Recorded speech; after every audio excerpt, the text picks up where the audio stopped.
What's going on? Welcome to Asian Cosell.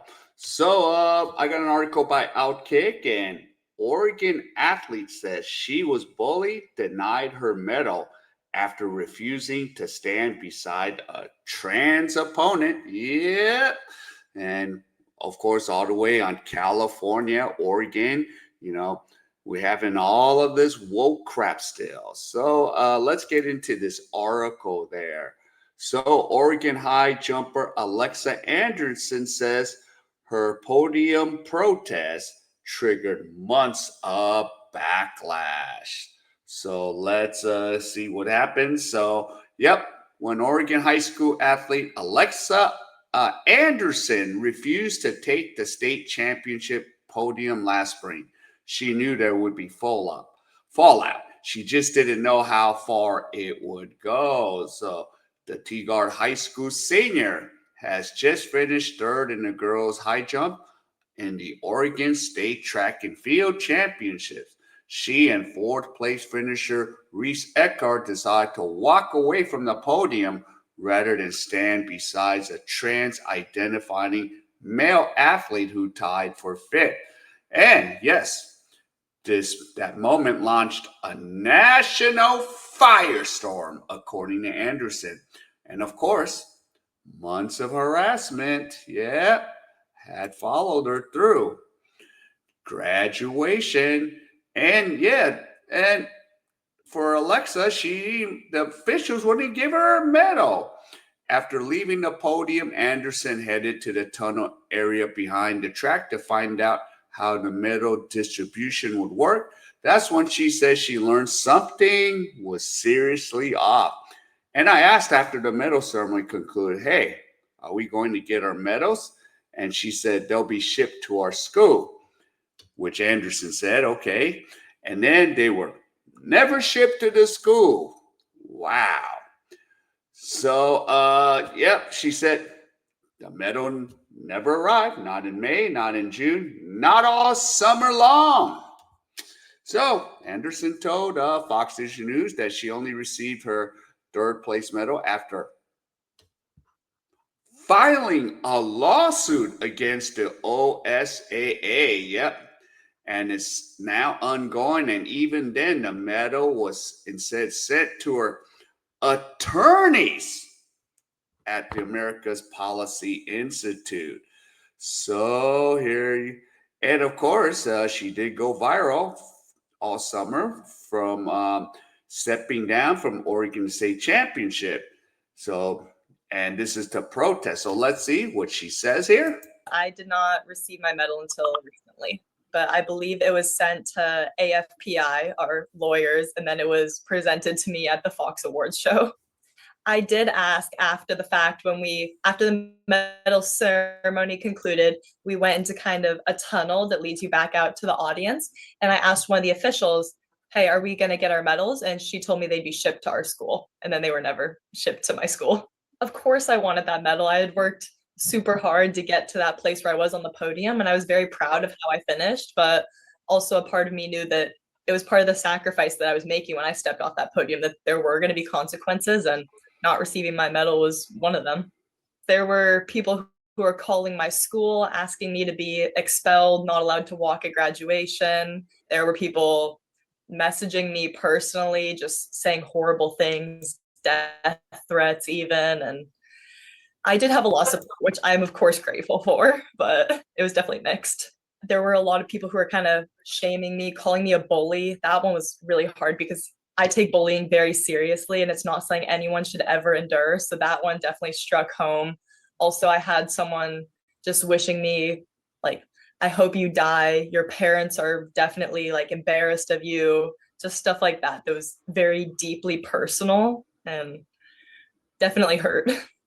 My parents have been so amazing. They told me from the very start, before anything even happened, when I came to them, was like, hey, Oregon is allowing biological men in the women's division. I'm not okay with this. They told me that they had my back from the start. They have been amazing. They've helped me delete every comment that's been negative, just told me, don't believe it. We're proud of you. Other people are proud of you. We're going to get through this. Okay, so wow. And so the backlash, and there were people who were just kind of attacked, like, "Yep, we're like, you guys are bullies. You're horrible people." She recalled.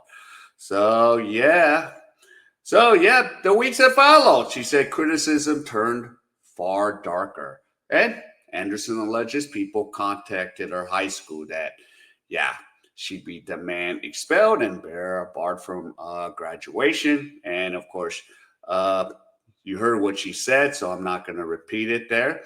And after months without their medals, Anderson and Eckhart finally received them uh, publicly in November. These medals were presented during, the Fox Nation Patriots Award, and they were most honored for the most valuable Patriot Award for taking a stand for girls and women's sports. And of course, nothing will happen if you do nothing. So here they are, and let's listen to this here.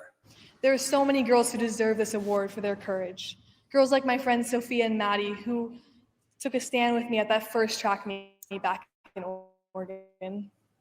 And to all the girls who are currently fighting for fairness, just know nothing will happen if you do nothing. We need to fight to protect the future of women's sports and to be strong and courageous, knowing God will always be with us. Thank you. Yeah, and it is just so crazy. And yeah, it's definitely frustrating that we didn't get them in the moment, but it's kind of what it is at this point, Anderson said. There's more important things that we're fighting for. And she added, while she worked super hard for a spot on the podium, she also believed the consequences were part of the sacrifice she chose to make. Yeah, it's even amazing we're in 2025, we're having this conversation about this, but yeah. And and the lawsuit is still moving forward with OSAA, and the judge recently allowed key parts of their First Amendment claim to stand. And Anderson, she's continued to speak out about viewpoint discrimination in Oregon schools. She says she saw other political messages routine displayed at competition during her 4 years in the high school sports.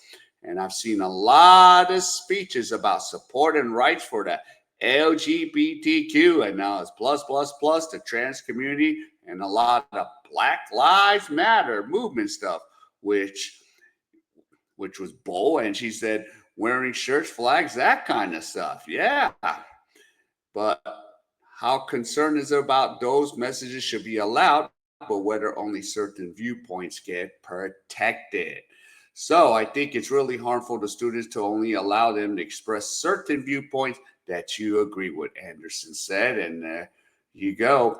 Female sports for females only. And I agree. And I think majority of the United States and myself agree that, yeah, men should stay out of women's sports. I'm sorry, if you're a biological male, even if you say, "Oh, I'm a woman," no, you shouldn't be playing. That's why you have your own division. But no, I want to play on the women's so I can dominate. It's so bold. And now, freshman at the University of South Alabama, Anderson says the fight is worth every bit of the backlash that has come with it. I think fighting for the rights of women's sports to have a safe and fair environment is going to be a fight we're going to part of for years, maybe in our lifetime, Anderson said, and it's so incredibly worth it that we can help all these girls to have a safe and fair environment. So, yeah, this crap continues. Of course, I'm from California, as I've said numerous amount of times. And yeah, we're seeing it all over. And yeah, and women need to fight for women to compete in their space. Men have no business being in women's sports, as I said. All right, so if any of you enjoyed any of this content, please give me the HKO special, help the king out. Hit the like, subscribe, and comment. And wherever you are, stay safe, and I'll see you in my next video.